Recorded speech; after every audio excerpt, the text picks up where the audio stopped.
Yo, quiet on the set, quiet on the set, quiet on the set, quiet on the set, Ronald, quiet on the set, quiet on the set, bro, quiet on the set, bro. You still, are you talking to me like that, bro? I don't get it. All right, relax, please.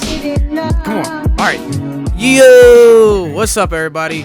This is PhuckWithPhilly, live from the PhuckWithPhilly studio with your host, MC Ali Rondo, Aaron on the photog, and we are sponsored today by Thrive Flower. Use promo code PHUCK20 DING, get 20% off your next CBD purchase. And we're sponsored by Naked Brewing, located at 51 Buck Road in Huntington Valley. Bing! And our special guest today, Jamie Colleen, guys. Give it up, give it up. Oh, a professional MMA fighter out of Philadelphia. You may have seen her on UFC's Contender series. You may have seen her as the King of the Cage champ. Also, all the work that she does in the Philly community. So, real quick, Jamie, if you want to tell us maybe where you're from, and then when you first got involved in martial arts in general. Yeah, cool. So I am originally from West Virginia. Most people don't know that about me. Then I kind of lived all over and finally found my way to Philly around 11 years ago. So I generally tell people I'm from Philly now. I think like once you hit that 10-year marker, you're kind of like, okay, you're Philadelphia now. So yeah, so I've been in Philly for 11 years. And then I started training in martial arts, God, back when I was 19. Okay. And it's been a long road. I'll be 35 this year. So, but just, on and off. I started off as a boxer and a kickboxer, and then just transitioned to MMA over the years. So when you first started, was there any when you first started getting into fighting, was there any fear associated with anything? Like, were you like, I don't know what to do, I don't know what to think? Like, was it like kind of just all new? Were you like a little nervous about anything, or? Not really, because that's what we train for. So it's really just sort of, when I'm stepping into the cage, I'm like essentially stepping into my element. It's my happy place. So, yeah, I love it. I mean, but in the beginning, it's definitely a journey of, growing and evolving and figuring out like what works best for you as far as like getting into the right mindset and, being prepared in that sense. And so I think for the most part, as long as you're training your mind, along with your body and the physical side of things, then yeah. So getting into boxing, was there something that got you involved into boxing at first? Was it just something you maybe first started as just a workout, or you really wanted to get into it? I did honestly, I didn't really know. I was really into it. I mean, I've been in sports all my life. I was a competitive gymnast for many years as a kid, and then played sports just all through, junior high and high school. And so I've always had that competitive drive. So once high school was over, I was thinking, okay, like, what do I do now? And college really wasn't an interest for me at the time. So I wasn't really pursuing that. I was just sort of, I don't know, I was young and just kind of lost, I think. And like lifting weights wasn't really cutting it anymore. And a friend of mine, I was actually living in South Carolina at the time, and my friend was teaching a kickboxing class, and he was just like, please just come to my class. And I went just to get him to like leave me alone about it. Just get him to shut up about it. Yeah, basically. So I honestly had no idea that I was just gonna like, fall like deeply in love with the sport. And I honestly just never stopped training after that day. After that first day I went to the class, I was like, man, like, and I've always had that mindset of like, when I put my mind to something, I want to see how far I can take it. Right. So given that, and then just having like a real passion for it, I was just like, you know what, I'm just going to go for it. And it was definitely a hard road, because at the time women, I mean, this was back in 2007.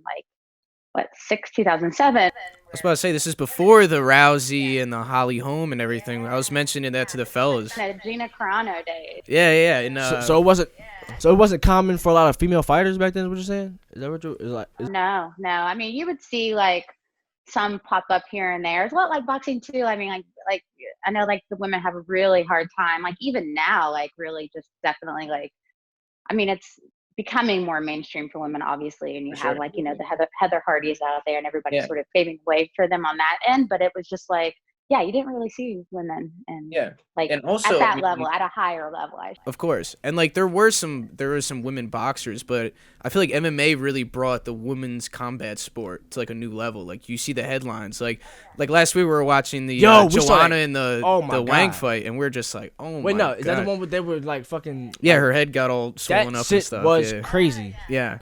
I mean, I was showing the fellas, and they're like, And then the fight after they're that like, this was, is the best fight we've ever seen, you know? And it's like, it's almost unprecedented. Well, It pisses me off because so many people were just like so fixated on Joanna and how like in her head, like don't take away from how fucking amazing that fight was. Like I thought it was a draw. To be honest. I mean, you can't take that Joanna. Like, she knew her face was getting swollen. She was like, fuck it, I'm gonna keep going. So, you know, it's crazy. That fight that was right after that fight sucked. Like, yeah, with Israel and the two biggest guys. That fight was horrible. Yeah. it actually, and it's hard to like, how do you like follow, like go on after such like an epic fight? I know. Yeah. I think anyone would mess up in that. Well, I said yeah.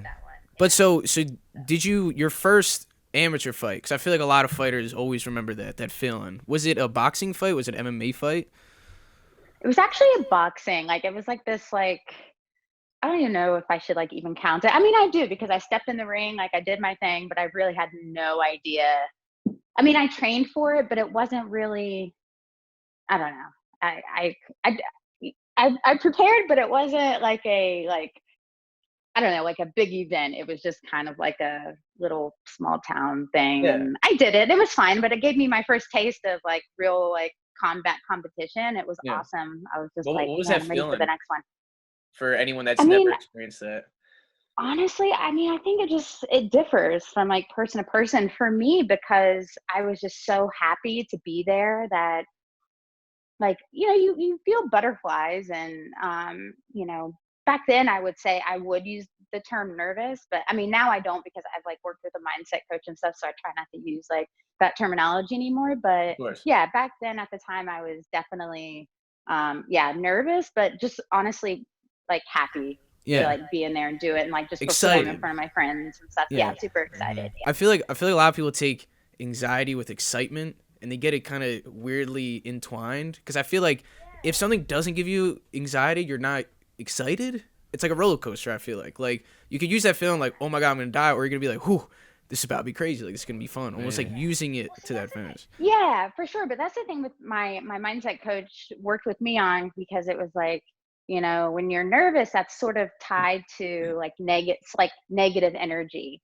Like you don't like when you're nervous, and it's tied to like feeling maybe a little stressed or anxious, scared, fearful. Like you don't want to feel that shit. So now he's turned it into like that's your adrenaline checking in with you. So when you think of it as your adrenaline, then you're thinking like you're unstoppable, like, you know, nothing can stop you, and you're ready and you're prepared. And so that's how I think about like fights and different things now, is like, yeah, that's my adrenaline. Like my inner like, you know, monster wants to come out and play kind of thing. That's how I look at it now. So yeah. So going from there, when did you have your first mixed martial arts fight? Was that something in Philadelphia, or is that something that you were still in, or when did you move? I guess you said 10 years, so what made you move to Philadelphia? Well, actually my ex, my daughter's father, got a job offer to open up some like do like these MMA gyms inside of fitness centers. And it kind of fell through, but we fell in love with Philly, so we stayed. Oh, that's awesome. So that's sort of what brought us here initially. But my first amateur MMA fight was actually in Cincinnati, Ohio. So I'll backtrack a little bit. My family, most of my family, like my mom and my siblings. Sorry, I'm kind of like a chatterbox. No. So of course. Not, it's the Corona, don't worry. I mean, we taught you to get time to go. I know, it's like I have like no adult conversations. I feel like it's always like me and my kids. So anyway, let's see. Yeah, so I moved from South Carolina, and actually my mom and my brother lived there with me as well. In South Carolina, we all lived there at the same time, and then they decided they wanted to open a business together, and so they went to culinary school together and awesome. All that, and then they decided to open up a stand at a what's it called, like a indoor farmers market type deal. And so my brother produces fresh pasta and sauce and all that stuff, and my mom has a bakery, so they work together in Cincinnati. And so after some time, when they decided they were going to leave to go open the business, I was like, I want to stay here. I want to like pursue this newfound passion and dream of mine. So I stayed and just trained my ass off. I lived in the gym and worked in the gym, and then carried like 2 full-time jobs just to like, get myself through. That's awesome. But eventually I moved back to Ohio, or moved to Ohio to be closer to my family. And that's where I transitioned to MMA and, just learned how to like to train properly and, just to really do things the right way. And yeah, actually my first fight was at, I think it was the Bank of America arena or something. I think in Ohio, I don't remember. Wow. How do I not remember the name? It's where they do like all of like the huge events. I think it's Bank of America. Anyway, So it was a that's big where crowd, it I was. And guess, it for was your first fight. it was a pretty big crowd. My first fight. It was Yeah. really awesome. Like Yeah. I was just I've always kind of had like a kind of a calmness over me. Like I think it's when it's like I know I'm doing the right thing. Like then it's I'm Feels just right. happy to do it right. So Yeah. let's just So- go in there. Let's So moving to Philly, so since you've been an amateur, did you know that this was something that you would pursue as like a professional? Oh yeah, that was definitely the plan. Yeah. Just like I said before, it was just to see how far I could take it. And like the more as time went on, the more I was training and getting momentum, the more and more like I was like sure about what I wanted to do. So definitely wanted to go pro. And but actually soon after my amateur fight I got pregnant. So then obviously, I couldn't. Same thing happened to me. My third amateur fight, I had He my got son pregnant. too. Yeah, I got pregnant. Well, it's a little different. It's the same thing. I had to go on ISO too, so I had to sit out for a little while. Got to take care of the lady at the. Yeah, exactly. That's a whole other thing we could talk about. But so moving to Philly, what was that transition like? Like, I mean, did you? So I know you from Daniels. So when eventually did you start getting into Daniels? Was there another gym you started at and then kind of led you there? Well, I wouldn't say that led me there. It was just sort of like like just life shit happening. So I actually trained after I had my daughter, it was probably about a good year and a half before I started training again, because I'm like, I don't know, I just really wanted to pour into her and just to just be devoted and like just strictly her before I wanted to like jump into training again. So yeah, it was a good year and a half, and I started training at Datus for a little while. Okay. And I don't think I had any fights under. Maybe I did. Yeah, actually, it was my pro debut. Okay. Okay. Forget that. Yeah, I had my pro debut while I was training at at Datus, and that was actually at CFFC 19. Oh yeah, that's a great place to start for your pro debut.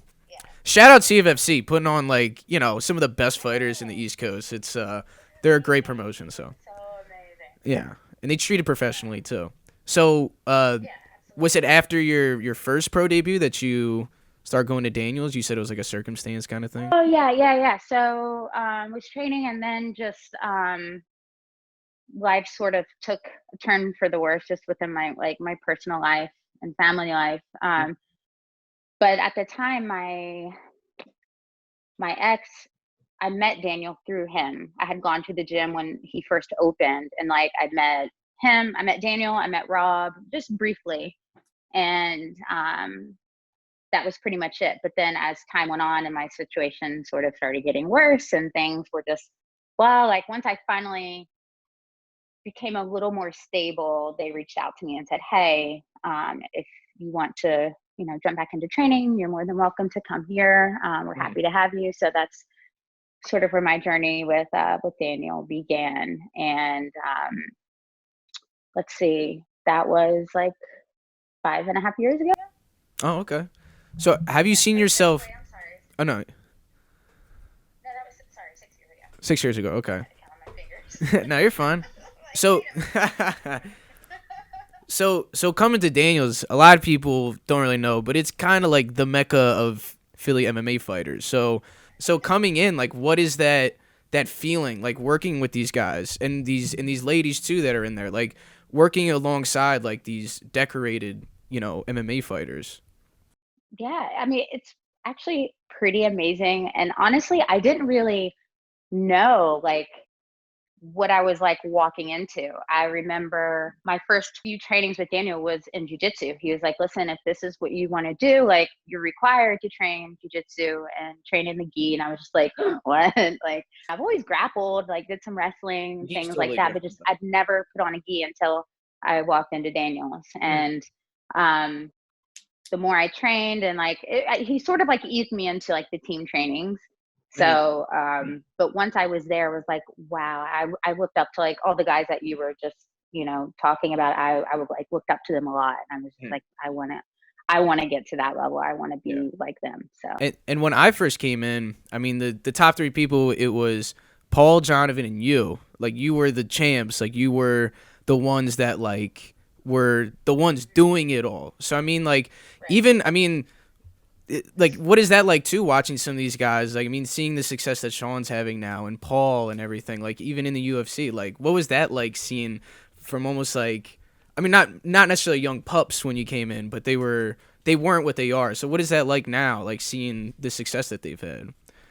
well, I find it really, it makes me feel really proud to Mm. be like part of our family, part of, you know, our family at Daniels. And just it's really amazing just knowing how tight knit and close we've always been, and just seeing each other grow and to be part of that growth. It's Yeah. like it's hard to put into words, but it's really amazing. Like Yeah.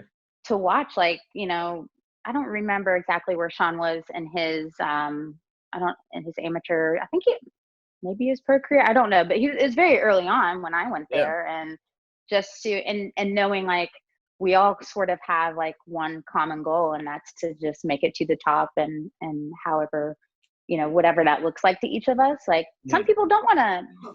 I mean, for the most part, most of us want to like be in the UFC, like do our thing. But for some people, it might be different. Somebody else's goals might be to just like, I want to be able to just compete and say I've competed and that I fought. But like, I think everybody's goals look different.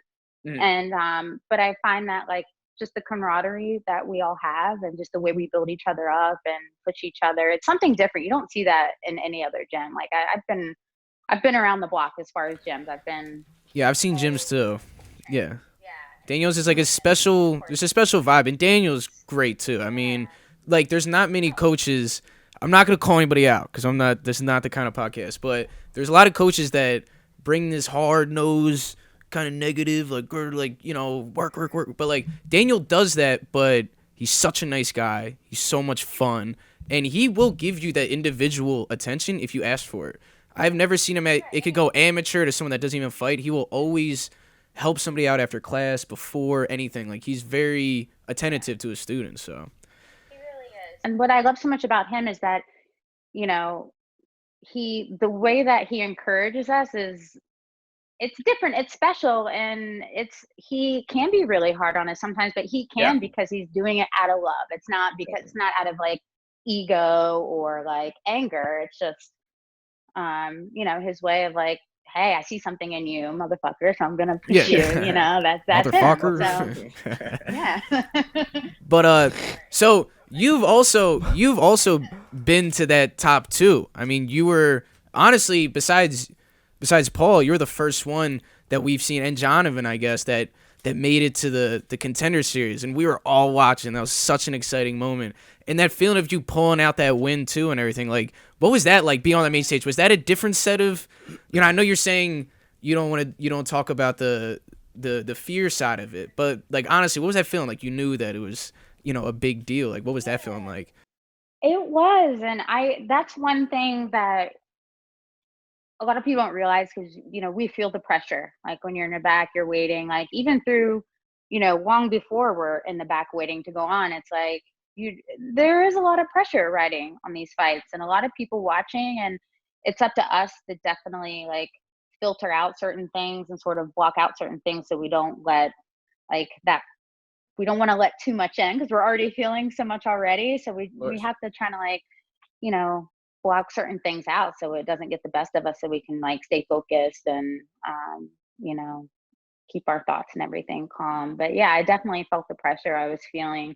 I didn't really bring this up because I didn't want to make a thing of it. So I was 6 months post-op. I had ACL reconstruction on my right knee, and I trained, my whole camp was John brought it up to me, because sometimes I forget these things. He's like, do you remember you were training on one leg for this fight? You were doing like one-legged burpees, like everything was one leg.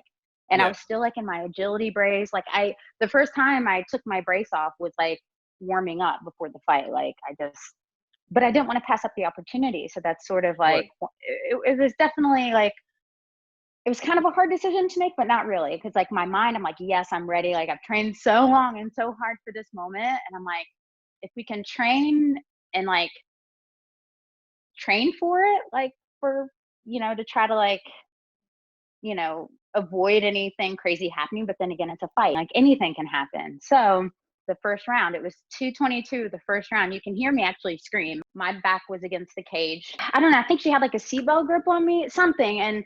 But she put all of her weight on my right leg, and it buckled. I felt it. I was like, I knew something was seriously wrong. Thought to myself immediately, I'm like, okay, if I can stand, you can get through this somehow.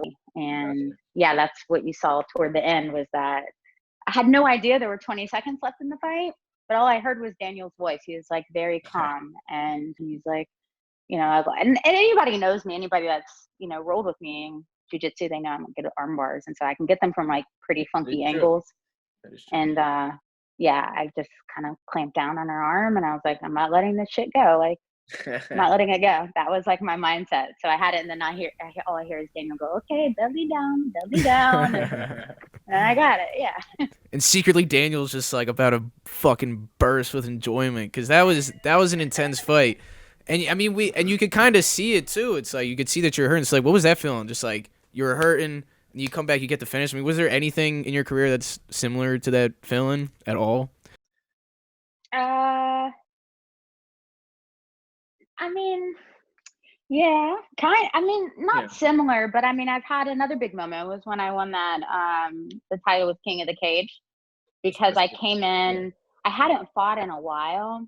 It was definitely more than probably like a year or two. I had last fought, and I was coming back from just like, I was homeless. I was in a shelter with my daughter for a few months, and that's when I like went back. That was when I started training with Daniel. Was when they had me come there and start training. When I was finally had like stability, I was still in a shelter. They didn't have any idea I was homeless and living there. And because I didn't want people to feel sorry for me, because I didn't feel sorry for myself. I didn't want to like be a victim. It was just something I was going through. So, but that really helped me to get my strength back, just like spiritually and obviously like mentally and physically. But that's really what brought me back to life, was just, like finding my way back through martial arts. And so for some of that camp, I was still homeless. I was living in a shelter, and I was training every day. And that moment, so when King of the Cage called, they were looking for a replacement, because I guess the girl that Danielle, my opponent, was supposed to fight, I think she was injured. So they basically brought me in to lose. They had no idea who I was. They're like, okay, she's 1-0. Like, all right, let's just bring her in. All right, no idea who I was. Yeah. And so I went out there with Brian Caparo, because Daniel actually wasn't available for me. So I'm like, can you come?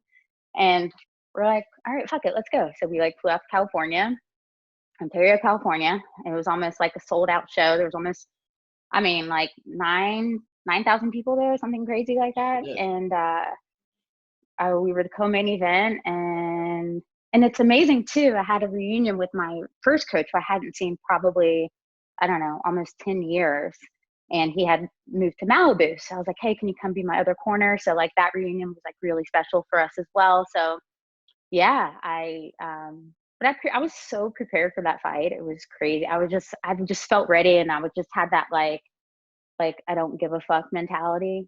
And I just knew I was ready. And so the first couple rounds, we were just feeling each other out, and she started kind of like showing me everything she had, and it was having no effect on me whatsoever. I'm like, okay, like I was reading her really well. Everything was so we were pretty even up until the third, and I started getting like some takedowns. I was just definitely starting to pick up the pace more, because I was like, okay, like I'm just getting started. And she had like given me everything by that time, and I wasn't intimidated by her. Like she's just like this jacked up, like amazing shape. People were intimidated by her. I didn't care. Like I said, I had that mentality. I was like, Was the I weight don't care. 125 or was it 135? 115. 115. Oh, she was strong. Yeah. Okay, yeah. Yeah, and but she was like pretty jacked. If you look at pictures of a Daniel Taylor, like she's Yeah. like Anyway, so then the fourth round, I'm like, okay, so neither one of us had really like caused any damage to the other person. I'm thinking to myself, okay, I have to make something happen, because they're just gonna give the fight to her if it gets a decision. And so part of my I talk to myself. I think a lot of people do that. I'm not really sure though. I feel like I have conversations with myself when I'm like in the ring. Yeah. Yeah, or in the cage, whatever. And I remember that conversation with myself. I'm like, okay, Jamie, you got to do something. Like now's the time to do something. It's the fourth round, and I was waiting. I'm kind of more of like a counter fighter, I guess you could say. And so I was counting her a lot, and I realized how she was telegraphing a lot. She would telegraph, like she would just show me what she was going to do beforehand. And so I was kind of waiting. I was being patient because I knew she was going to make that mistake again, and she did. And it was like everything was just kind of like going in slow motion in this moment, like kind of when I was having this conversation with myself. And then I'm like, I saw her. She just like reared back, like she was, I don't know what she was planning to do, but I just threw my right hand out, and And you cracked her. yeah, she was asleep before she hit the floor. Yeah. She folded. Like it was in that moment for me, when you were asking me, this moment similar to that Contender fight, that moment for me was everything, because it just validated like everything my daughter and I had gone through just to get to that point. Like it was just, man, it was like amazing. Yeah. There's nothing, I don't think anything beats that moment. I mean, Contender like is and you get the belt there, too. but So yeah, I was like, that's pretty epic. Yeah, it was so epic. And I was really excited. To knock somebody out like that, like just in that fashion, and nobody knew who I was. Like that's all people get. Oh, who's this girl? Like just no respect. And that I'm like, okay, that put me like back on the radar. It put me on the map, that knockout. So what's some of the things that you do before a fight to get you mentally ready or even physically ready to, like, because you said you were going through a lot around these times. So what's some of the things you would kind of just do to forget about everything and just focus on what you got going, focus on the fight that you got coming up? Right. So for me, I had to learn how to like section things off, if that makes sense. Like in my mind, and like sort of like compartmentalize things. Right. Because if I looked at everything as a whole, like everything all together all at once that I was going through, I would have just like broken. I would have just like broke mentally. But I had to sort of like try to keep things separate and like find time to like process and deal with different things at different times. And so a big part of it for me was just having a schedule for myself. And like I would know like when I would take time just for self-care, like I said, just to process the different things I was going through. And then I would set time for like dealing with court hearing stuff and just like custody issues and different things like that. And then I would have like, you know, all while trying to like raise my kid and then train. But like, you know, in the mornings, you know, I had my training schedule. So, you know, in between that was when I was like working on other things. But yeah, it was hard to, you know, some days were harder than others, like to stay focused and stay like, just keeping it together. Like sometimes like a win for me would just be getting out of bed and like facing the day. Sometimes it was really hard to get out of bed and like do what I had to do, but I knew that it was temporary, and then I just needed to do the things I didn't feel like doing so that I could like get through it and like move past it. Would you say that without that stress, would you say that you wouldn't like without dealing with all that stress, would you say that like did that give you like a fire? You know, like how sometimes people, like I'm that kind of person, like sometimes you don't like pressure build pipes, you know what I'm saying? So sometimes you need pressure in order to perform. So was you like, are you thankful for that pressure in a way? You know what I mean? Like, would you say that kind of pushed you? Yeah, absolutely. I'm actually, I mean, not thankful that the things that happened, Oh but yeah, yeah. I mean, what it forced me to grow. It forced me to like, had I just been like stayed like in my comfort zone and just kind of like afraid instead of just like stepping up to the plate and facing what I needed to face, like the pressure, like I had to deal with the pressure so that I could grow from it. Like if I didn't do that, I would just still be, I don't know what, but yeah, I would say for sure. I'm definitely, thankful for that aspect of it. Like I find that like we grow the most in like those situations. That's the truth. Yeah. So you talk about the mind coach that you have. Was this something that you implemented recently, or is this something that you always kind of had? Kind of, it was recent. I would say I hired him for my last fight, which was last June. Wait, you said Congratulations. A mind?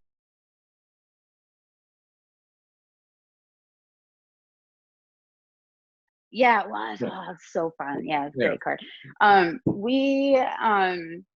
So he's a mindset coach and a hypnotist, and he works a lot with athletes, mostly fighters. And I actually knew I had a mental block. So my last two fights that I lost before my last one in Philly, and it wasn't that I lacked the talent. Like I knew I could beat those girls. It was just all in my mind. I don't know what happened or at what moment did something change, but I knew something was wrong, and I didn't know how to like get past this like mental barrier I had. And even my boyfriend, he's like, you have to find some like go to like a a sports psychologist. Do what you got to do. He's like, you got to like get through this if you're going to like perform and win these fights. And so and Daniel too was saying like you gotta like we know you have the ability to win these fights and beat these girls, but he's like I don't even want to send you on like into another fight if your mind is not there. So um which they were all right. And so also too for myself, like I didn't want to pay all this money and try to like Mhm. find somebody who probably didn't understand what I was going through, like anyway. Like I don't know, I don't like the force things, you know what I mean? Yeah. Like it's just kind of like I wanted it to be organic. And come to find out, like I'm just like on my Instagram one day and this message comes through from my mindset coach. At the time I'm like, who? He's like, have you ever thought about like hypnosis? I'm like, who is this? Who the fuck is this guy talking about hypnosis? That's probably what I said. Yeah. I like go on his page. I'm kind of like scrolling through. I'm like, okay, I know this person. I know this person. And all these people he's worked with. I'm like, all right, let me message him back. Let me just like see what he has to say. And just like almost like instantly, I felt like a connection to him once we started like having conversation just through like messaging. Yeah. And then we jumped on a Zoom call. He's actually located in the UK. So What's his name, if you don't mind? sessions. Maybe I could give him a shout out or something. Yeah, Richard Hart. Richard Hart. He's known as the English hypnotist. English Yeah. hypnotist. I might need him too. I got some bad habits I gotta get rid of, man. Can he help regular people instead of fighters? Like, does he help regular folks? Does he not help? Does he only help super people? I know, right? Yeah, anyone. He helps anyone who wants to give him a try. He actually worked with my brother. Oh, that's great. And yeah, so but anyway, yeah, he like really just changed my life. Like, and actually I didn't tell anybody I was working with him, and it like sort of solidified. I'm like, okay, something's working, because over time Daniel was like, what are you doing? Like, what's different about you? I'm like, well, what do you mean?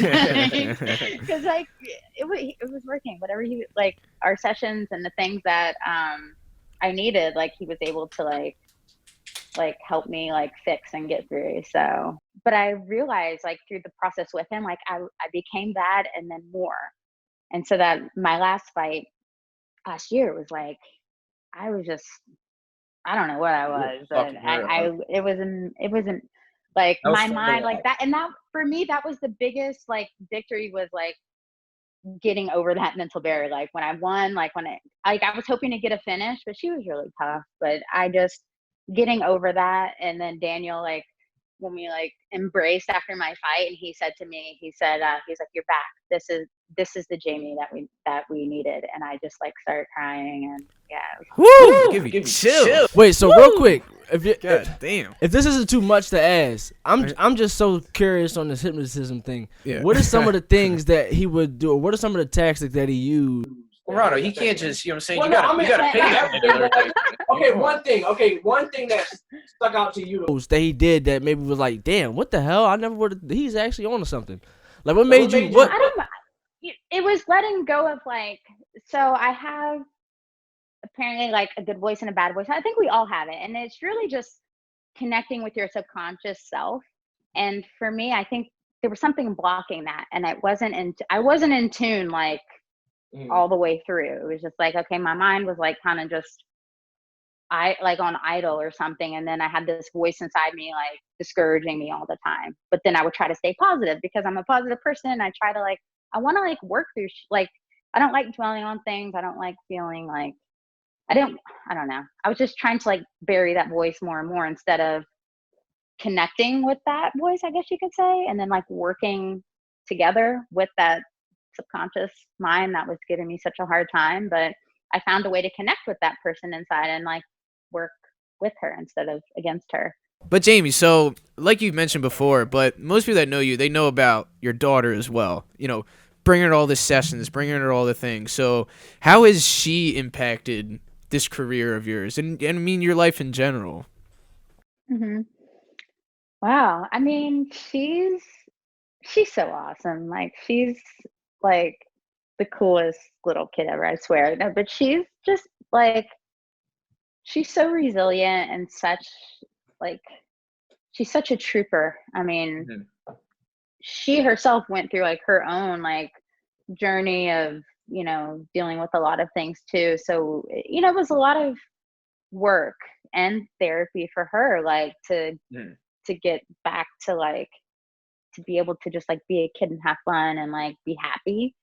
And you know, but she's very much like you know, she's like me. She's like super positive. She's very like compassionate. She's a great friend. Like she herself is an athlete. She's a gymnast and wants to like go to the Olympics, but she's all the time wanting, I like to involve her what I'm doing because I don't know. That's how like I instill like values in her is how we can like help people through our own experiences and like use, it doesn't have to be like something so bad. We can use it to like I said, to help other people and to, you know, I don't know, just raise awareness in any way that we can. And she's always at the gym enjoying herself. You can tell she's doing flips. She's comfortable. She's having fun. But so you mentioned, is there other things that you're involved in the Philly community? Yeah, of course. So with my like experiences with domestic violence, if I didn't have like my teammates through that time, just like I don't know, I think it just would have made getting through that a lot harder. And a lot of women that go into shelters, they don't have family, like let alone teammates and like, you know, a family, like a whole like family at like a martial arts school. But like so I was thinking like, I wonder if there was a way we could just, you know, come up with like a group, a community where they can just like uplift each other and you know, learn self-defense, get in shape. Because I know like what that did for me, like it just like breathed like life into me. And it was pretty awesome. So my mom's like, I can't believe like you're like in where you are now and you're thinking about helping other people. So I contacted the nonprofit Women Against Abuse. So I do a lot of speaking engagements. I'm an expert speaker for them for their, when they bring in new staff and new volunteers and advocates. I come in at the end of the training period and, you know, I speak with the groups there. I speak at board meetings. I travel to Harrisburg and speak with different legislators and senators, and I helped a bill get passed. Oh gosh, it's been like 2 years now, almost 2 years. It was a bill for victims of like sexual abuse or domestic violence within the public housing authority. So if someone who resided there, if they were experiencing abuse or their life was in danger or something of the sort, they would have the resources to be like moved immediately, but still within the public housing authority, so that they were still in a safe place and still like within the programs that they were in. I didn't know Jamie was a politician too. What the fuck? He's changing laws and such. This is crazy. What the fuck are y'all doing at home? Nothing. Yeah. But so helping people, Jamie, do you feel, because like you said that you felt that you couldn't help people because you also needed help, but did helping people help you? Oh yeah. It still does. It's very like, I love what I'm doing because I know, I think I share my story and do what I do because I know it's helping someone, and it means a lot to me. And then again, like, it's definitely like healing for me to do that. I mean, they do say like giving is like, or helping others is one of the most selfish things you can do because of the makes you feel gratification that it brings the person helping. So it's like that's sort of why I'm taking a little bit of a break from fighting. Like I'm still training, obviously, and still doing my thing, and still plan to fight. Corona, so because everybody's taking a break. Right. I still plan to get back at it, but I'm just I really wanted to give like more to that aspect of my life and to build more on that, because I really do love speaking. I love traveling. I did what's it called? Actually, it's kind of random, but I was a keynote speaker at this big conference in Colorado. They reached out to someone I was working with at the time that was helping me along with like my I guess like speaking communication skills, and he was like, hey, I have this opportunity for you, like would you like to make a lot of money and fly to Colorado? I'm like, okay, yeah, money's good. Money is good. And it was one of the, it was the first time I've ever done anything like that, and I had to like make a PowerPoint presentation, all this stuff, and I'm like, but I was getting in over my head about it, and that's where like working with my mindset coach and stuff like really, helped, because I was able to like, get through it obviously with those tools. But yeah, it was kind of weird because I'm like, what am I doing here? There was like over 200 people there. I'm like, wait. But then it was like, how do I screw it up? It's my story. Yeah. Like, how do I screw it up? So exactly. It was fine. It was fun. Yeah. That's awesome, Jamie. But so usually to wrap this up, we finish with why do you fuck with Philly? Oh man, so many reasons. No, you know what? I love Philly. Yeah. Philly's awesome. I love Philly. I fuck with Philly because I love Philly. Mm-hmm. Yeah. Special place at you. My John. That's your John. That's my shit. Hit my jack. That's my John. My jack, huh? Yeah. That's my boyfriend's license plate. He has John. This is John. All right, but Jamie, thank you so much for coming on. This has been a lot of fun. Thanks for having me. Thank you. Thank you everybody for watching. And until next time, kids, this is PhuckWithPhilly.